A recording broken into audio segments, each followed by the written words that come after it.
नमस्ते। आज 5 अगस्त को मेरी याद में एक बहुत बड़ा काम हुआ है जब से मैं पैदा हुआ।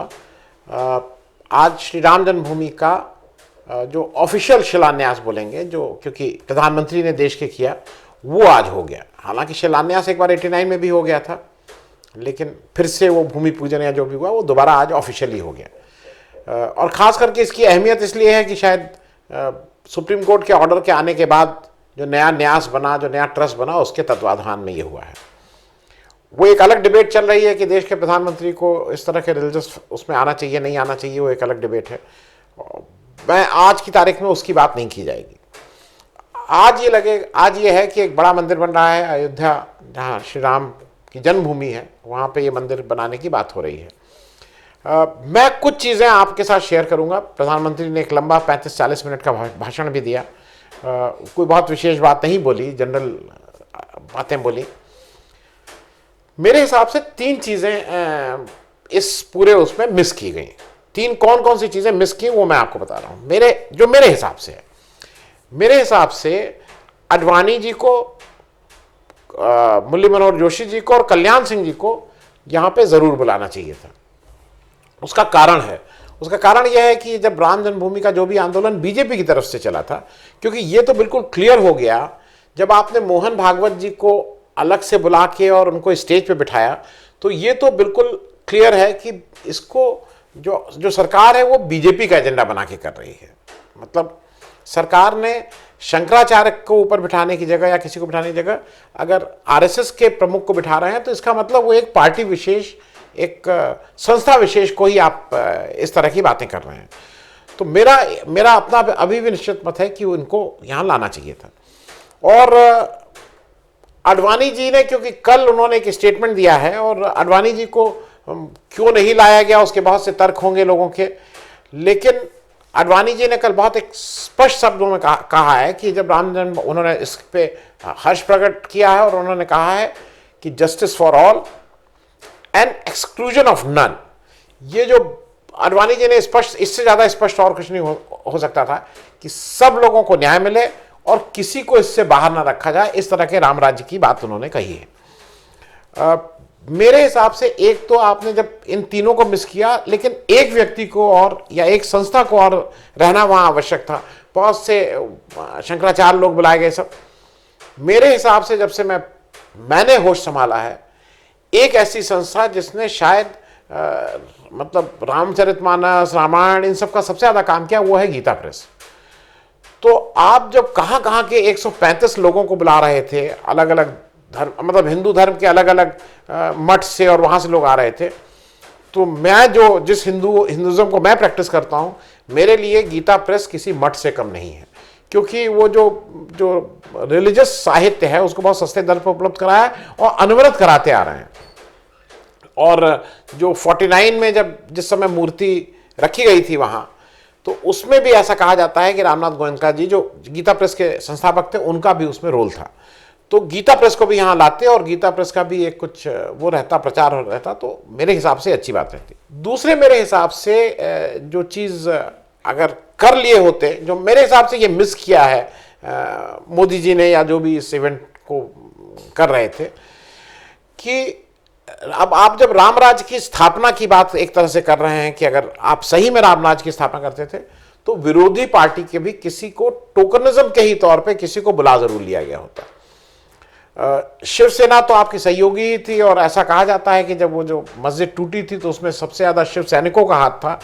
लेकिन शिव सैनिक को तो किनारे कर दीजिए, आपने नॉर्मल किसी भी विरोधी दल को नहीं बुलाया। आप 170 या 175 लोगों को बुला रहे थे, तो यूपी के जो पूर्व मुख्यमंत्री थे, वो मैं इसलिए कह रहा हूं क्योंकि इन सबकी अपनी अपनी तरह से कुछ ना कुछ रोल रहा है। खास करके कल्याण सिंह जी, मुलायम सिंह जी और राजनाथ सिंह जी को यहाँ लाना जरूरी था। लेकिन वो एक दिक्कत बीजेपी में, जो एक सबसे बड़ी दिक्कत क्या होती है कि प्रधानमंत्री जी जहाँ जाते हैं वहाँ किसी और को ऐसे को साथ नहीं ले जाना पसंद करते हैं कि अगर लाइमलाइट थोड़ी सी भी उनसे शिफ्ट हो जाए। शायद कारण यही रहा होगा, नहीं तो आडवाणी जी को तो यहाँ आना ही चाहिए था। तीसरी चीज़ जो मिस किया है मेरे हिसाब से, आज वहाँ से जैसे जब वो भाषण दे रहे थे 35-40 मिनट का, तो बहुत से लोगों को था कि कुछ अनाउंसमेंट होगा, कुछ ऐसी बात होगी।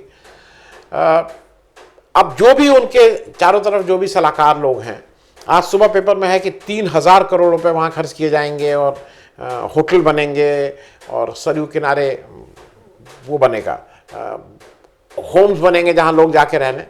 मेरे हिसाब से जितना पैसा, आप 3,000 करोड़ तो बहुत ज़्यादा है, 150 करोड़ भी का भी अगर एक इसी ट्रस्ट, अगर एक कोई विश्व पुरस्कार टाइप इसको इंस्टीट्यूट कर दिया जाता, समथिंग लाइक नोबेल, और ये कुछ रिलीजियस उस पर होता, और अगर आपको मान लीजिए ये रहता कि नहीं हिंदुइज्म पे, हिंदुइज्म के रिलीजियस उस पर जो कोई अच्छा काम कर रहा है देश विदेश में कहीं, उसका दो कैटेगरी हो सकती थी कि एक देश के अंदर जो अच्छा काम कर रहा है, एक बाहर अच्छा काम कर रहा है, उसको अगर ये किया गया होता तो मेरे हिसाब से इसका कोई जस्टिफाइड चीज रहती, सबको अच्छा लगता कि भाई एक नई चीज शुरू की है आपने एक, और मैं बार बार कह रहा हूं कि उसका स्तर कम से कम नोबेल प्राइज के जितना होता है। तो ये तो मिस किया है मेरे हिसाब से 3-4 चीजें। अब लक्ष्य क्या है, मतलब अब तो ये बन रहा है मंदिर, अब इस मंदिर अगर जब बना रहे हैं तो मेरे हिसाब से क्या लक्ष्य होता, मतलब मैं as a Hindu, as a practising Hindu, Sanatani Hindu, मेरे हिसाब से क्या हिंदू होता अगर मेरे हाथ पे रहता। देखिए, ये मंदिर बनना और बाकी किसी मंदिर बनने में बहुत फर्क है। यहां पे जब आप मंदिर बनवा रहे हैं तो यहां भक्ति की बात ज्यादा है, और अगर आप आज का पेपर कल का पेपर देखिए तो सरकार टूरिज्म की बात ज्यादा कर रही है कि इससे रिलीजियस टूरिज्म बढ़ेगा, ये बढ़ेगा। मैं एक फर्क इसको इसलिए मैं आपको फर्क कर दूं कि जैसे साईं मंदिर बना नोएडा में, तो साईं मंदिर में आप उसको एज अ टूरिस्ट देखने जाते हैं, कालका मंदिर आप भक्ति की भावना से जाते हैं। मैं ये इसलिए कहना चाह रहा हूं कि जब आप राम मंदिर बना रहे हैं तो राम मंदिर में भक्ति का कोटेंट ज्यादा रहेगा, आप भक्ति के भाव से ज्यादा वहां जाएंगे, टूरिज्म के भाव से। तो वो कहीं ना कहीं, जैसे हरिद्वार की बात मैं कर लूं, हरिद्वार में तमाम जगह हैं, लेकिन जैसे गायत्री वालों ने गायत्री आश्रम जो बनाया, वहां जब आप जाते हैं तो आप में एक भक्ति वाली भावना होती है, आप टूरिज्म के लिए नहीं जाते हैं। यहां पे जो अभी सरकार का जोर है कि नहीं टूरिज्म होगा, टूरिज्म होगा, टूरिज्म से ज्यादा मेरे हिसाब से यहां पे जोर भक्ति वाला वो ज्यादा होना चाहिए। दूसरा जो लक्ष्य मेरा जो मतलब जैसे मैं सोच रहा हूं कि जैसे क्रिश्चियंस के लिए वेटिकन है, मुस्लिमों के लिए मक्का मदीना है, सिख के लिए स्वर्ण मंदिर है, तो मुझे ऐसा लगता है कि ये हिंदुओं का अगर आप कुछ इस तरह का बना रहे हैं तो वो हिंदुओं के साधु संत का कुछ जमावड़े की जगह होनी चाहिए, जहां पे कुछ साधु संत की बात हो रही हो, इस तरह की बातें हो रही हो, कुछ इस तरह की बात होनी चाहिए। मैं इसको समझने की दृष्टि से आपको बता दूं कि जब कुंभ लगता है तो उस कुंभ में अलग अलग तरह से प्रैक्टिस करने वाले साधु संत आते हैं, आपको जिस तरह का अच्छा लगता है उस जगह आप जाके बैठते हैं, उनसे सत्संग होता है, आप वो अपनी बात कहते हैं, आप उनकी बात सुनते हैं। तो वो अगर एटमॉस्फेयर बनाए, क्योंकि कहीं अभी क्या हो रहा है, एम्फेसिस हो जा रही है कि नहीं इसको टूरिज्म बनाए, टूरिज्म स्पॉट आप बनाएंगे तो वो किसी और के साथ कॉम्पीट करने लगेगा, और मेरे हिसाब से टूरिज्म से ज़्यादा ज़रूरी है कि उसका भक्ति वाला जो पार्ट है, क्योंकि अयोध्या में जो भक्ति का जो रस है उसका ज़्यादा वो होना चाहिए। एक डॉक्टर लोहिया ने हम लोगों के नेता हैं, उन्होंने एक रामायण मेला की परिकल्पना की थी, करते भी थे कुछ रामायण मेला टाइप, और वो जो प्रेजेंट अधिकारी हैं वो लोग शायद उस रामायण मेला को उस स्केल तक सोच ही नहीं सकते हैं। वो रामायण मेला तो कोई साधु सन्यासी शंकराचार्य इस तरह के लोग ही उस तरह के बात को सोच सकते हैं। तीसरी चीज मेरे हिसाब से जो लक्ष्य होना चाहिए कि ये कोई इंटरनेशनल सेंटर ऑफ राम या विष्णु के भक्तों का बने। ये जब मैं कह रहा हूं, कल मोदी जी ने भी अपनी बात में कहा, लेकिन ग्राउंड पे ऐसा नहीं लग रहा है।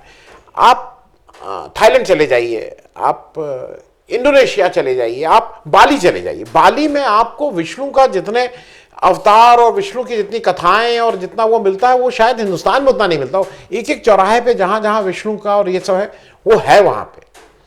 ये मैं सिर्फ इसलिए कह रहा हूं कि जैसे कुशीनगर है, कुशीनगर में अगर आप जाइए तो बौद्ध का बड़ा वो है, भगवान बुद्ध का, लेकिन साथ में अलग अलग देशों के सेंटर्स भी हैं, मतलब थाई सेंटर है, तो यहां पे भी विष्णु के भक्ति का एक बड़ा वो बन जाए। मेन तो मंदिर बन ही रहा है, लेकिन साथ में मेरे हिसाब से कुछ ऐसा हो जाना चाहिए, अलग दुनिया के अलग अलग देश जहां पे विष्णु की पूजा होती है, भगवान राम वाली, उसका यहां पे जरूर कुछ ना कुछ सेंटर होना चाहिए, ये मुझे लगता है। अब खतरा क्या है, खतरे की भी बात कर ली जाए। खतरा, मुझे जो सबसे ज्यादा खतरा है वो हिंदू सुप्रीमेसी ओवर मुस्लिम की जो बात है वो कहीं आ रही है। क्योंकि एक नैरेटिव शुरू हो गया है कि 500 साल का इतिहास, 500 साल का इतिहास, और वो साफ साफ मुस्लिमों की बात की जा रही है। मोदी जी ने आज एक जब अपना भाषण खत्म कर रहे थे तो टुवर्ड्स द एंड उन्होंने एक चीज कही, उन्होंने कहा कि ये गांधी के राम राज्य का रास्ता है। उन्होंने इसका शिलान्यास को और इस राम जन्मभूमि का जो मंदिर बन रहा है उसके लिए उन्होंने स्पेसिफिकली कहा कि गांधी के राम राज्य का रास्ता है। और गांधी का राम राज्य क्या था वो मैं आपको पढ़ दूं। 1929 गांधी ने कहा था, क्या कहा था कि by Ram Rajya I do not mean Hindu Raj, for me Ram and Rahim are the same deity. Ram और रहीम एक ही हैं। The ancient ideal of Ram Raj is one of true democracy in which the meanest citizen could be sure of swift justice। जो समाज का अंतिम आदमी है वो भी उसको जस्टिस मिलेगी, इसके लिए उसको वो श्योरिटी रहे। और गांधी के जो राम राज्य है वो हिंदू राज्य नहीं है। तो ये जरा, अगर ये खतरा जो है कि ये कहीं हिंदू राज की बात ज्यादा हो रही है इस समय।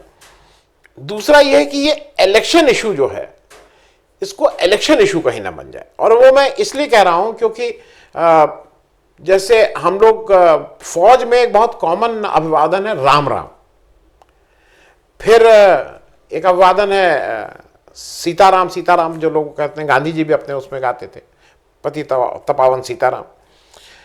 अभी क्या हुआ है कि अभी एक फर्क देखिए, और वो मोदी जी ने जानबूझ के ही यूज किया होगा, स्लिप ऑफ टंग नहीं है। अभी तक जो बीजेपी जब से मंदिर की बात कर रहे हैं 84 के बाद, और उसके बाद जो इलेक्शन हुए, और खास करके रथ यात्रा के बाद, वो जो बीजेपी का जिसको मैं कहता हूं वो उद्घोष जो है वो जय श्री राम है। और मैंने पहले भी एपिसोड में कहा कि जय श्री राम को वॉर क्राई जैसे यूज किया जाता है। उसके वो मैंने कल देखा कि प्रियंका गांधी ने एक उसी के उसमें एक नया टर्म निकाला था, जय सिया राम। हालांकि आज मोदी जी ने जय सिया राम का ही उद्घोष करवाया, लेकिन वो जय श्री राम वर्सेस जय सिया राम ना शुरू हो जाए। और वो मैं इसलिए कह रहा हूं कि राम राम ये सब आपको बेसिकली शांति देता है। राम कहते हैं ना कि राम राज्य कायम है, जहां ये कहा जाता है भेड़ और बकरी, शेर और बकरी एक घाट पानी पीते हैं, इस तरह के राज्य की परिकल्पना है। जो वीकेस्ट है उसको भी न्याय मिलता है। तो ये ध्यान में रखेंगे जो ये खतरा है, जो अभी अगर हिंदू राज की हम लोग बात करेंगे तो वो खतरा हो सकता है। अब एक मैं तीसरा ऐसा टॉपिक है जो थोड़ा सेंसिटिव है, लेकिन मुझे लगता है कि उस पर भी बात होनी चाहिए। अभी 5 एकड़ जमीन है जिसमें एक मस्जिद बनाने की बात है। मेरे कुछ मुस्लिम साथी हैं, वो इस तरह की बात हो रही है कि नहीं, वो मस्जिद भी बहुत ग्रैंड बनेगी। मेरा सिर्फ आग्रह यह है कि अयोध्या में राम मंदिर ही ग्रैंड होना चाहिए, मस्जिद भी ग्रैंड बने। लेकिन एक चीज हरदम ध्यान रखिए कि कोई भी इमारत उसकी आत्मा से होती है। वो इमारत जितनी भी बड़ी बुलंद हो जाए, वो अगर उसमें आत्मा नहीं है तो वो बात नहीं होगी। मैं इसको इसलिए जरा क्लियर कर दूं कि जैसे वृंदावन चले जाइए, वहां पे इस्कॉन वाले एक बहुत भव्य टेंपल बना रहे हैं, लेकिन आत्मा बांके बिहारी के टेंपल में है। मुसलमानों के रेफरेंस में मैं बता दूं, आत्मा मक्का मदीना में है। वो जो ग्रेट मॉस्क अबू धाबी में है, बहुत बड़ी है, बहुत सुंदर है, लेकिन आत्मा तो मक्का मदीना में है। उसी तरह से अयोध्या में जो राम मंदिर बन रहा है, तो यहां पर आत्मा हिंदुओं की यहां है। तो इस कंपटीशन में मुझे ऐसा लगता है कि थोड़ा मुसलमानों को भी सतर्क रहना है कि इस तरह के कंपटीशन में ना आए। क्योंकि क्या हो रहा है कि अभी देश में एक बाइनरी चल रही है, मतलब या तो आप देशद्रोही या देशभक्त, बीच का कुछ नहीं है। तो उस बाइनरी का जरा बता दूं। जैसे वो मैं क्यों कह रहा हूं, क्योंकि उसका खतरा है। हिंदी क्या है हिंदुओं की भाषा हो गई। उर्दू किसकी है? मुसलमानों की भाषा। गाय हिंदुओं की, बकरी मुसलमानों की, भगवा हिंदुओं का, हरा रंग मुसलमानों का। इस तरह का हो गया है ना, मतलब डिवीजन तो हम लोग करते जा रहे हैं ना। नारियल हिंदुओं का फल हो गया है, खजूर मुसलमानों का फल हो गया है, खीर हिंदुओं की है, सेवई मुसलमानों की है। ये खतरा मैं इसलिए बोल रहा हूं, जैसे मंगल हिंदुओं का दिन है, जुम्मा मतलब फ्राइडे मुसलमानों का दिन हो जा रहा है, साफा हिंदुओं का, टोपी मुसलमानों की। मैं ये आपको बातें सिर्फ इसलिए बता रहा हूं कि इसको हिंदू और मुस्लिम में अगर आप, जैसे अभी क्या हो रहा है कि जो खास करके भाजपा के जो नेता हैं वो मतलब हिंदू धर्म की और हिंदू राजनीति की सारा ठेकेदारी वो कह रहे हैं कि मेरे पास है। और शायद वही देखते हुए एक हमारी बेंगलोर नहीं, माफ कीजिए, कर्नाटका की एक एमपी हैं भाजपा की, शुभा करंदलजे, उन्होंने एक ट्वीट किया और साथ में एक फोटो लगाई और उस ट्वीट के नीचे उन्होंने लिखा, Ayodhya is all set to welcome its beloved king back home. आप खुद देख लीजिए इसमें क्या कहना। हमने राम के बाल रूप में हम नहीं पूजा करते हैं, कृष्ण के बाल रूप की पूजा करते हैं। यहां एक छोटे से राम और हमारे प्रधानमंत्री, बड़े से प्रधानमंत्री। तो मुझे लगता है कि ये किसी और धर्म में अगर ये होता तो अब तक जिसने भी ये इस तरह की ट्वीट किया होता वो अब तक माफी मांग चुका होता। खैर, हम लोगों की शायद स्ट्रेंथ ही हिंदू धर्म की है कि हम इस तरह के मतलब बड़ा दिल रखते हैं और इस तरह की चीज़ों को नज़रअंदाज भी कर लेते हैं। ख़त्म करने से पहले एक थोड़ा चलते चलते एक बात और कह दूं, क्योंकि वो कहना आवश्यक था। आज 5 अगस्त है, बहुत ही शुभ दिन, लेकिन इस 5 अगस्त की एक और सिग्निफिकेंस आज है कि आज जम्मू एंड कश्मीर में 370 हटाया गया था, उसका जो विशेष दर्जा था राज्य का वो हटाया गया था और जम्मू कश्मीर राज्य से यूनियन टेरिटरी हो गया। तो उसको 1 साल हो गए हैं। जम्मू कश्मीर के हालात पे हम लोग कभी आगे बात कर लेंगे। अंत में फिर से सीताराम, जय जय राम।